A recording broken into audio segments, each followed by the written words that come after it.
ನಮಸ್ಕಾರ ವೀಕ್ಷಕರೇ, ಧ್ವನಿ ಸಂಜೆ ವಾಹಿನಿಗೆ ಸ್ವಾಗತ. ಇವಾಗ ಇದ್ರದ್ದು ಪ್ರೆಸ್ ಮೀಟ್ದು ಏನಂದರೆ, ಇಂಟರ್ಸೆಕ್ಷನಲ್ಲಿ ಜರ್ನಲಿಸ್ಟ್ ICJ ಕಡೆಯಿಂದ ನಾವು ಸೆಂಟ್ರಲ್ ಗೌರ್ಮೆಂಟಿಗೆ ರಿಕ್ವೆಸ್ಟ್ ಮಾಡಿ ಜರ್ನಲಿಸ್ಟ್ ಪ್ರೊಟೆಕ್ಷನ್ ಬಿಲ್ನ ತರ್ತಾಯಿದ್ದೀವಿ.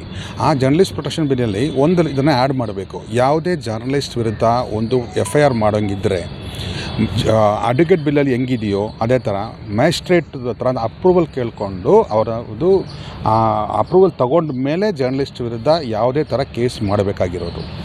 ಸೊ ಅದೊಂದು ನಾವು ಬಂದು ನಮ್ಮ ICJ ಕಡೆಯಿಂದ ರಿಕ್ವೆಸ್ಟ್ ಮಾಡಿದ್ದೀವಿ.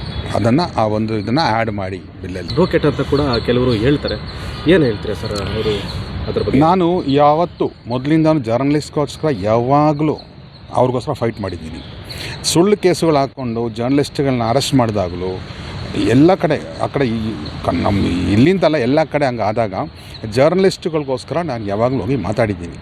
ಸರ್ ನಾನು ಪೊಲೀಸವ್ರಿಗೆ ಇದು ಅಂದಿದ್ದೀನಿ, ನೀವು ಜರ್ನಲಿಸ್ಟ್ಗಳ ವಿರುದ್ಧ ಏನಾದರೂ ಸುಳ್ಳು ಕೇಸುಗಳು ಹಾಕಿದರೆ ನಿಮ್ಮ ವಿರುದ್ಧ ನಾನು ಹೋರಾಟ ಮಾಡ್ತೀನಿ. ಅದು ಬಂದು ಅಪ್ ಟು ಸುಪ್ರೀಂ ಕೋರ್ಟ್ ತನಕ ನಿಮ್ಮ ವಿರುದ್ಧ ಕೇಸು ನಾವು ಫೈಲ್ ಮಾಡ್ತೀವಿ.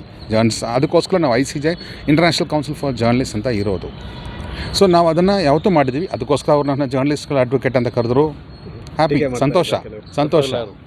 ಜರ್ನಲಿಸ್ಟ್ ಅಡ್ವೊಕೇಟ್ ನಂದು ಒಂದು ಟೈಟ್ಲ್ ಕೊಡ್ತಾ ಇದ್ದಾರಲ್ಲ, ಅದಕ್ಕೆ ಸಂತೋಷ ಪಡಬೇಕಲ್ಲ. ಅದಕ್ಕೆ ಸರ್ ಈ ಬಗ್ಗೆ ಯಾರಾದರೂ ಸಚಿವರಿಗೆ ಏನಾದರೂ ಮನವಿ ಪತ್ರ ಅಥವಾ ಏನಾದರೂ? ಸಚಿವರಿಗೆಲ್ಲ, ರಾಜ್ಯಪಾಲರಿಗೂ, ಮತ್ತು ನಾನು ಇದ್ರ ಬಗ್ಗೆ ಹಿಂದೆನೂ ಹೇಳಿದ್ದೀನಿ. ರಾಜ್ಯಪಾಲರಿಗೆ ಆ ಥರ ಎಲ್ರಿಗೂ, ಗೋವಾ ರಾಜ್ಯಪಾಲರಿಗೆ ಆ ಥರ ಎಲ್ಲ ನಮ್ಮ ಭಾರತ ದೇಶದಲ್ಲಿರುವಂಥ ಎಲ್ಲ ರಾಜ್ಯಪಾಲರಿಗೂ ನಾವು ಭೇಟಿ ಮಾಡಿ ಎಲ್ರಿಗೂ ನಾವು ಇದ್ರ ಬಗ್ಗೆ ಒಂದು ರಿಕ್ವೆಸ್ಟೇಷನ್ ಕೊಟ್ಟಿದ್ದೀವಿ. ನೀವು ಈ ಬಿಲ್ನ ಒಂದು ತನ್ನಿ ಅಂತ. ಆದರೆ ಇವಾಗ ಏನಂದರೆ ಆ ಬಿಲ್ಲಲ್ಲಿ ಇದನ್ನು ಒಂದು ಆ್ಯಡ್ ಮಾಡಿಸಿ.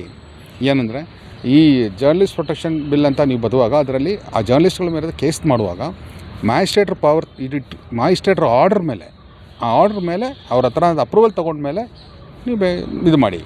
ಸುಮ್ಮನೆ ಬಂದು ಕೇಸ್ ರಿಜಿಸ್ಟರ್ ಮಾಡಬೇಡಿ.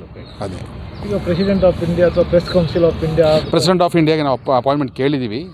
PTIಗೂ ಪ್ರೆಸಿಡೆಂಟ್ ಆಫ್ ಇಂಡಿಯಾಗೂ ನಾವು ಕೇಳಿದ್ದೀವಿ. ಪ್ರೆಸ್ ಕೌನ್ಸಿಲ್ ಆಫ್ ಇಂಡಿಯಾಗೂ ನೀವು ಕೇಳಿದ್ದೀವಿ. ಕೇಳಿ. ಈಗ ಸೀನಿಯರ್ ಜರ್ನಲಿಸ್ಟ್ಗಳಿಗೆ ಭೇಟಿ ಆಗೋ ಚಾನ್ಸಸ್ ಇದೆ? ಎಲ್ಲರೂ ಭೇಟಿ ಮಾಡ್ತಾನೇ ಇದ್ದೀವಿ. ಡೈಲಿ ನಾವು ಡೈಲಿ ಮಾಡ್ತಾಯಿದ್ದೀವಿ. ಎಲ್ಲರನ್ನ ಭೇಟಿ ಮಾಡ್ತಾಯಿದ್ದೀವಿ, ಮಾತಾಡ್ತಾ ಇದ್ದೀವಿ. ಈ ಬಿಲ್ಲನ್ನು ತರೋದಕ್ಕೆ ನಾವು ನಮ್ಮ ಕಡೆಯಿಂದ, ನಮ್ಮ ICJ ಕಡೆಯಿಂದ ಎಲ್ಲ ಥರ ಪ್ರೆಷರ್ನ ತರ್ತಾ ಇದ್ದೀವಿ. ಸರ್, ಹಿರಿಯ ಪತ್ರಕರ್ತರು ನಿಮ್ಮ ಜೊತೆ ಈ ವಿಷಯದಲ್ಲಿ ಯಾವ ರೀತಿ ಸ್ಪಂದಿಸ್ತಾ ಇದ್ದಾರೆ sir?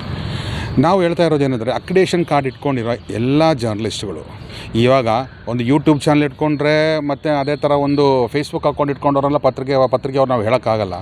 So accreditation card government recognised ಅವ್ರಿಗೆ ಈ ಬಿಲ್ಲಲ್ಲಿ ಇಂಪಾರ್ಟೆನ್ಸ್ ಬರಬೇಕು. ಸರ್, ಗೌರ್ಮೆಂಟಲ್ಲಿ ಮೊನ್ನೆ ಎಲ್ಲ ನಮ್ಮ ಹತ್ರ ಕೆಲವರು ಹೇಳ್ತಾಯಿದ್ರು, sir auto rickshaw drivers press card ಇಟ್ಕೊಂಡು ಸುತ್ತಾ ಇದ್ದಾರೆ ಅಂತ. ಸೊ ಅದು ತಪ್ಪು, ಹಂಗೆ ಮಾಡಬಾರ್ದು. ಅಕಾಡೆಷನ್ ಇಲ್ಲದವ್ರಿಗೆಲ್ಲ ಕೊಟ್ಟಿದ್ದಾರೆ, ಇಲ್ಲಿರೋರು ಕೊಟ್ಟಿಲ್ಲ. ಅದ್ರ ಬಗ್ಗೆ ಅಲ್ಲ, ನಮ್ಮ ICJ ಕಡೆ ನಾವು ಒಂದು ರಿಕ್ವೆಸ್ಟ್ ಅದರಲ್ಲಿ ಇಡ್ತಾ ಇದ್ದೀವಿ. ಆಗ ರಿಯಲ್ ಕೆಲಸ ಮಾಡೋರಿಗೆ ಪತ್ರಿಕಾದಲ್ಲಿ ಏನು ಬಿದ್ದಿದೆಯೋ ಕರೆಕ್ಟಾಗಿರೋರು ಕೊಡಿ, ಎಲ್ರಿಗೂ ಸುಮ್ಮನೆ ಕೊಡಬೇಡಿ ಅಂತ ನಾವು ಕೇಳಿದ್ವಿ. ಅಕಾಡೆಷನ್ ಎಲ್ಲರಿಗೂ ಸಿಗೋದು ತುಂಬ ಕಷ್ಟ ಇದೆ. ಅದು ಹಂಗೆ ಕೊಡೋದು ಇಲ್ಲ. ಎಲ್ಲ Thomas, international council for journalist director ಮತ್ತು ನ್ಯಾಷನಲ್ ಸ್ಪೋಕ್ಸ್ ಪರ್ಸನ್.